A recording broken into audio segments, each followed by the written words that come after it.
Hello, sound इधर है, इसको बढ़ाइए और हेलो हेलो और बढ़ाइए हेलो हेलो, थोड़ा सा डिले दीजिए हेलो हेलो, डिले फैल रहा है हेलो, थोड़ा सा दीजिए ना जो वो थोड़ा सा भारी लगे हेलो हेलो, बढ़ाइए हेलो हेलो, अब साउंड बढ़ा दीजिए। देखिए भैया, हम खेसारी लाल यादव, जिला छपरा, सारण, बिहार, जितना भी अमर देवता रूपी श्रोता बड़े सबके गोड़ छुके गोड़ लगा।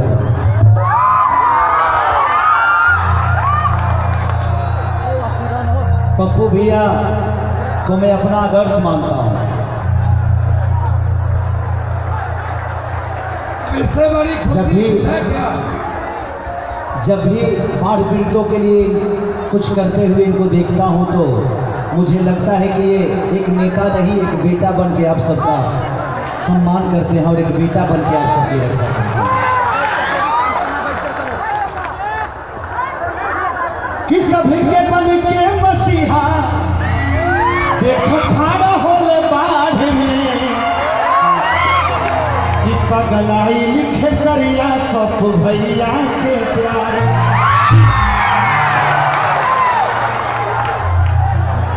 कि सब के मोढ़े फाटी के लई है, अरे कमर भैया जाड़ में, तो पगलाई लिखे सरिया पप्पू भैया के प्यार।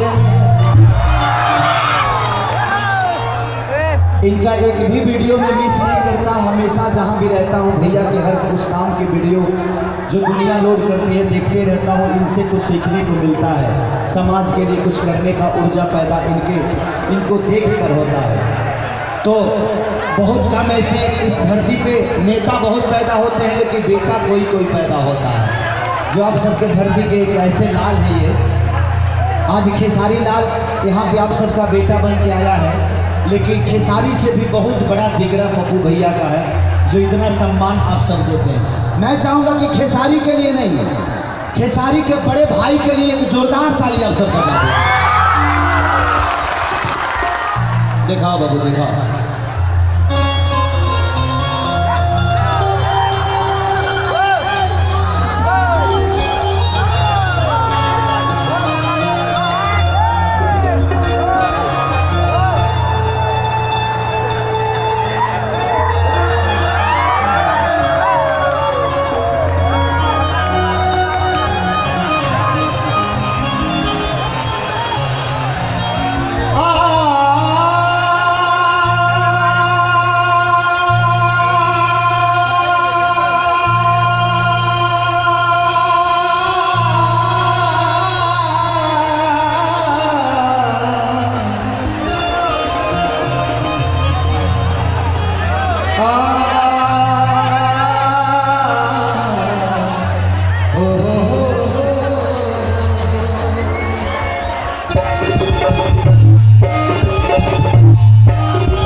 कि जय गणेश मंगल करना,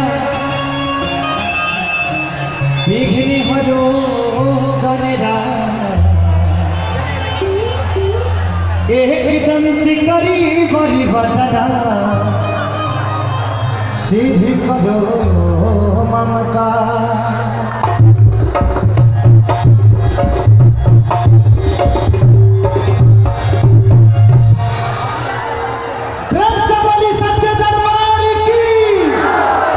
अच्छा, में कितना लोग भाई से मोहब्बत कर रहे थे, हाथ उठाओ उठा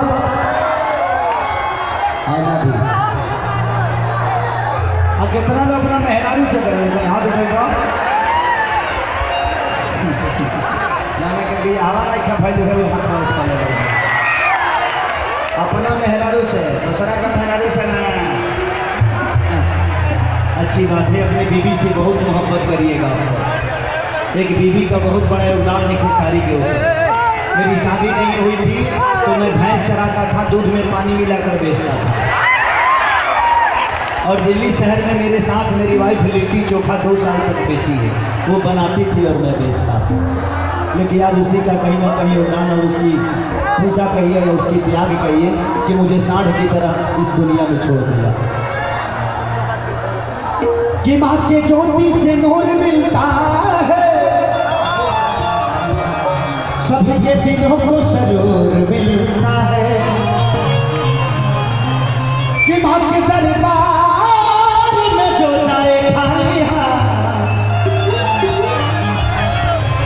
उसे कुछ ना कुछ जरूर मिलता है।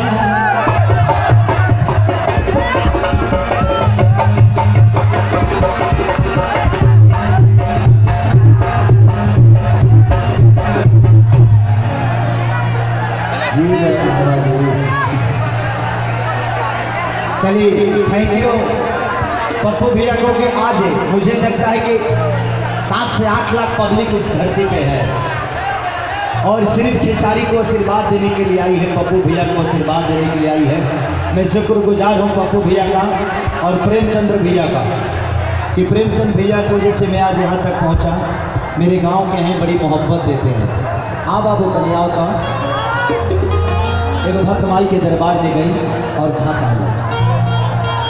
कि माटी के मूर्ति से ताकेली मुस्काई के। कितने लोगों ने इस भजन को सुना है पर हाथ उठा दीजिए।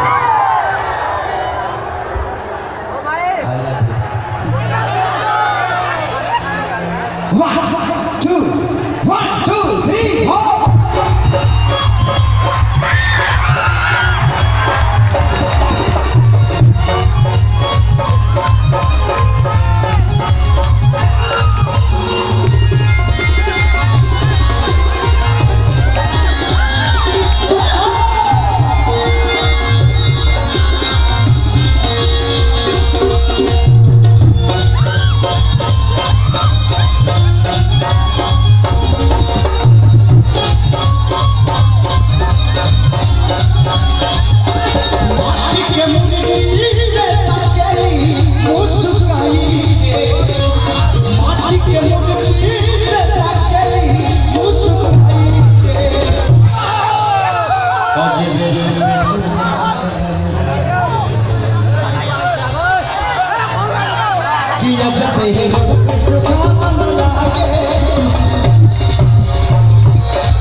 अरे पानी खाती पानी जे जल से चाहे वैसे। अरे मेरे माता बाबू कि आग खाती आग पानी खाती पानी जे जल से चाहे वैसे। मेरे माता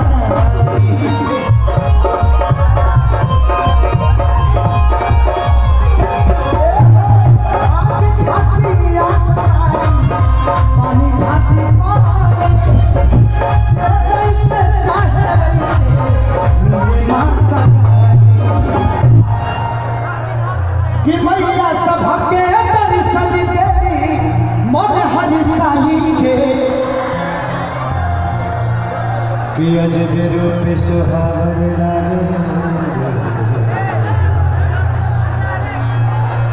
कि अच्छा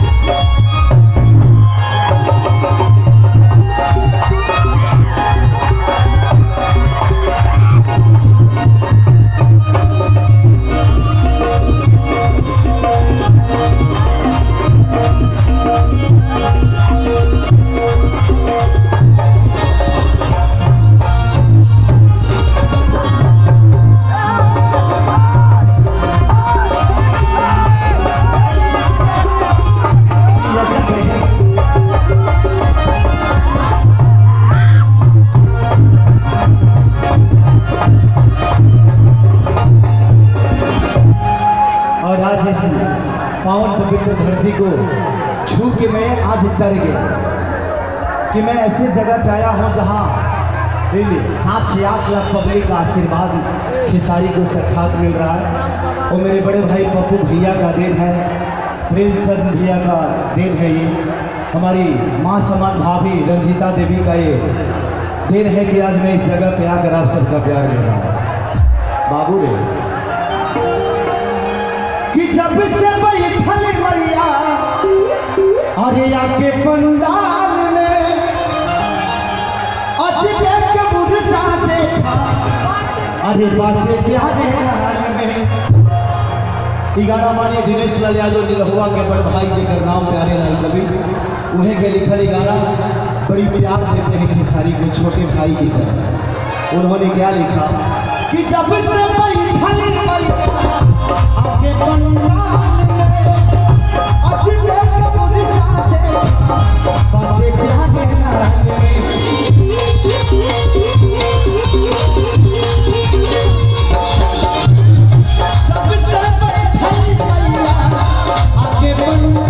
में अजबे के बुझा देखा बातें प्यारे लाल में। खेसारी सब कुछ पाले माई हो कि खेसरिया सभी कुछ पालस देवी भजन लगाई के। आज खेसरिया के जौन कुछ भी बा एगो भाई चलावे वाला आदमी के रुआ सब स्टार बना देनी, लिट्टी बेचे वाला आदमी के बहुत बड़ पर्दा का मालिक बना देनी। ले बड़ सौभाग्य खेसरिया का दिखा हो सके। थोड़ा सा मीठा मीठा ताली जरूर बजा दो जब तक ये भजन चला।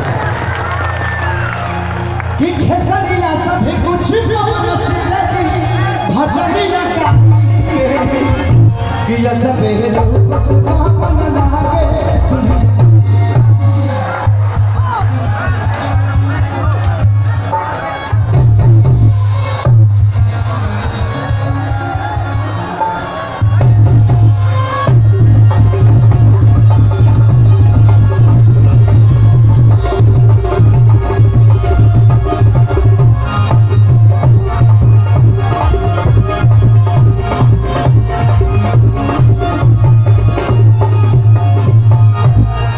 कुछ भी कहीं हमने के चाहे जितना भी गाना गा दीजा माई के भजन, लेकिन एगो भजन ऐसा हमने की आज भी माता बहन बेटे गाय ली कि आज ले फल फैला फल पवन भजन है बाबू साहब। एक यही गंगा के जब हमने के माता बहन बेटी मंदिर में जाली तो कितना खूबसूरत बुढ़िया काकी लोग आवेला।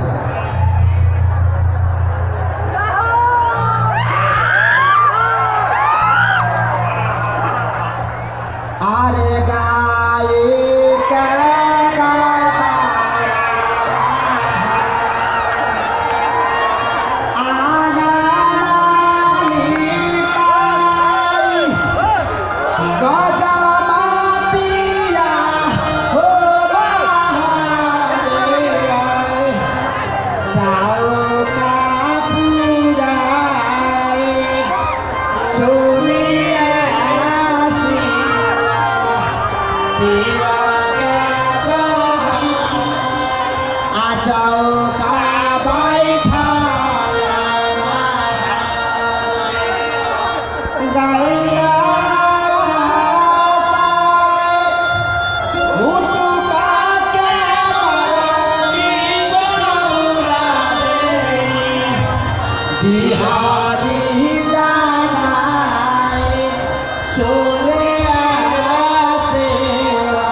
जय हो माई बहनी, जय हो।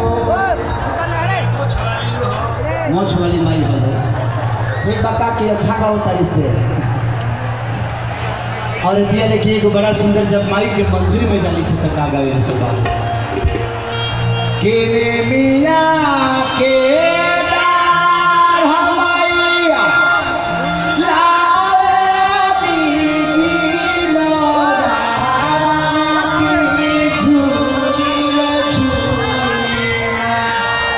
कि माइया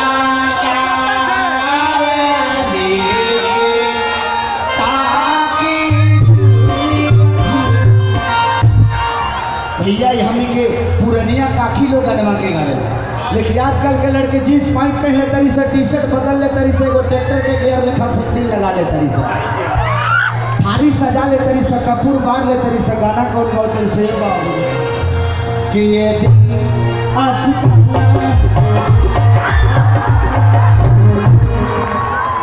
माई मंदिर छोड़ के भागल बड़ी सरे हो।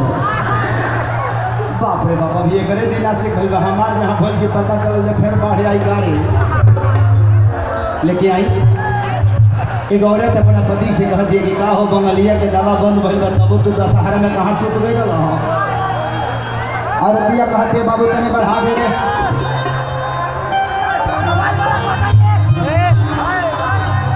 हमारा रहमा होशिया आई लाई लाई लाई लाई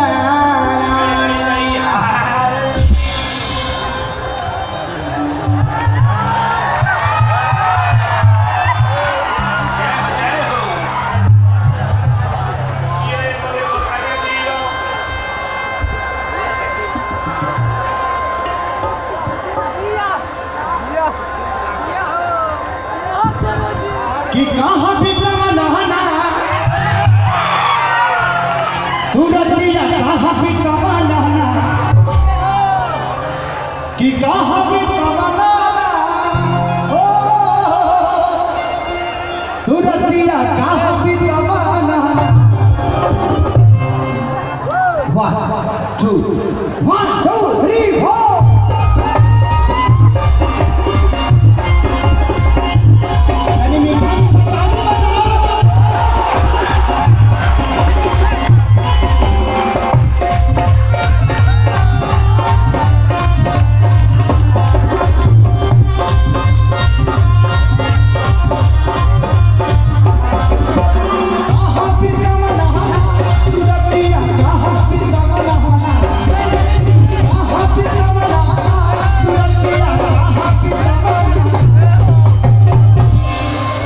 तो कहाँ रह गई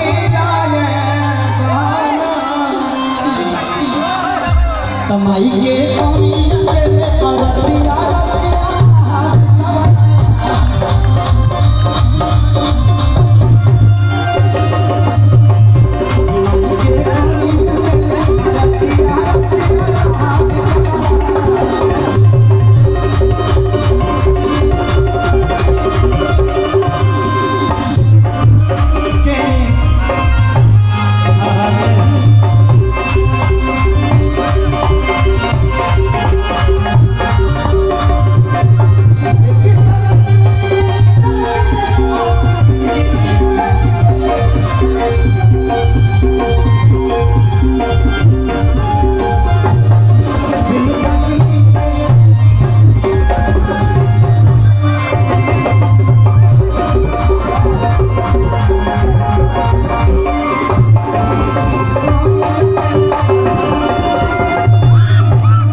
कि सभा का भरे हो बलमुआ अरे चाहिए पाई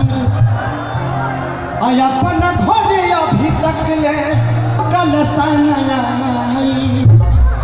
बाबू तनी यही लैया कि हमी के प्यास लो जब कीर्तन गावेला तके लगावेला। हाँ कमला बाबा हमारे गुरु जी कैसे वहाँ के गाओ तनी है बाबू कि सभा का घर चाहिए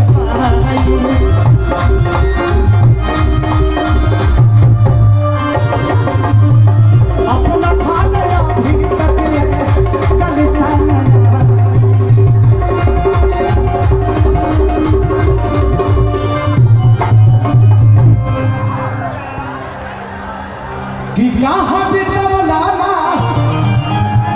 तू रतिया कहाँ बितवलाना तो कहाँ सुती गई लागे साजा तो बोलिए लेके रहो गया रतिया रतिया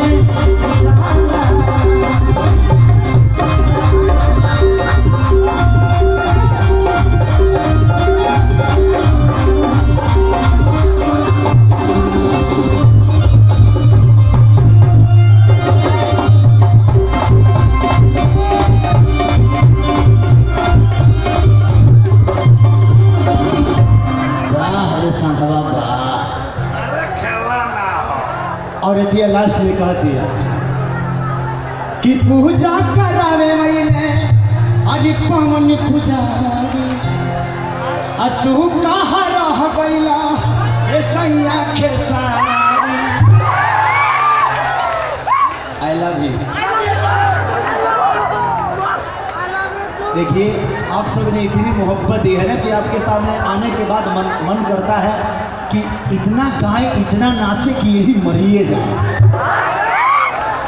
क्योंकि जीवन में मैं एक एक पब्लिक के लिए तरसा हूँ। जब मैं स्ट्रगल करता था तो इधर आता था तो कहीं भी बस स्टैंड पे सो जाता था अपना पोस्टर चिपका के, लेकिन आज इतनी जनता मुझे मोहब्बत करती है। शायद खेसारी का कोई पूर्व जन्म का कमाई होगा, या आप लोगों ने इतनी मोहब्बत दी है एक छोटे से बालक को, एक छोटा सा दूध बेचने वाले को, कि पूजा करावे मैले अरे पवन पुजारी तू कहाँ रह गइला ए सैया खेसारी। आ तो बाबू कि पूजा कर